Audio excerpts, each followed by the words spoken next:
Bago natin simulan ang bidyong ito, papasok muna natin ang konting introduction.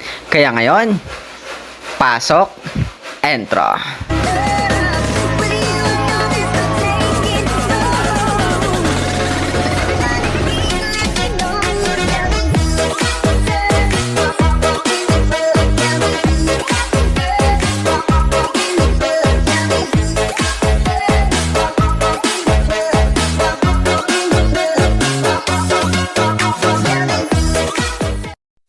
Hello mga kahuping, ayan, so good morning po pala sa inyong lahat at ngayon magluluto naman tayo. So bago tayo magluluto, siyempre preparation muna sa magugulay na dapat nating lutuin. So unang-una, ang gi-prepare ko nga po pala dito ay kalabasa. So ito lang ang maganda po dito pag nasa bukid po tayo ay kadalasang pagkain natin ay gulay.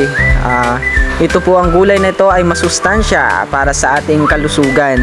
At yun, gi-prepare ko na nga yung ating kalabasa at para mabalatan na rin at mahiwa-hiwa natin ng mapino o maliliit para sa laswa na gagawin natin.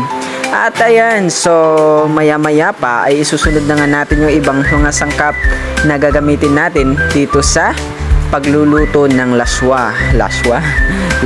Ayan, so kung nakikita nyo nga po pala yung aking kasama dyan, ay ito po yung magluluto ng laswa natin. So tayo lang po ay mag-prepare ng lulutuin natin this morning. So ayan mga kahoping, so talagang gi-introduce nyo na nga sa puntong iyan ang tanglad. Ayan, so yan yung tanglad na pampalasa o pampabango pa doon sa laswa na lulutuin natin. Siyempre mas masarap yung laswa, no? Kapag may tanlad na halo yung lulutuin natin. So yung tanlad nga po pala ay ito, maganda siya, no? Pwede po ito siyang gamot sa high blood na medyo tumataas yung dugo. At ayan, so na-prepare na nga natin yung mga sangkap tulad ng malunggay. At ito nga, inilunod na namin sa tubig yung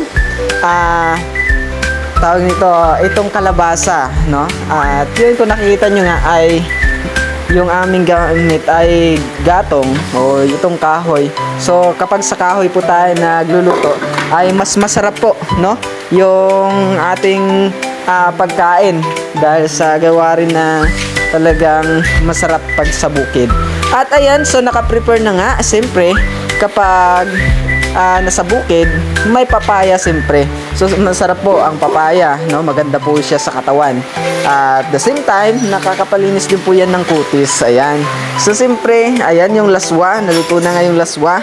At siyempre dahil may laswa tayo, siyempre may tuyo din o daing ang kasama. Ito yung talagang pinapares sa sa ating laswa kapag morning. So maraming salamat po sa inyong panonood and God bless you all. Thank you.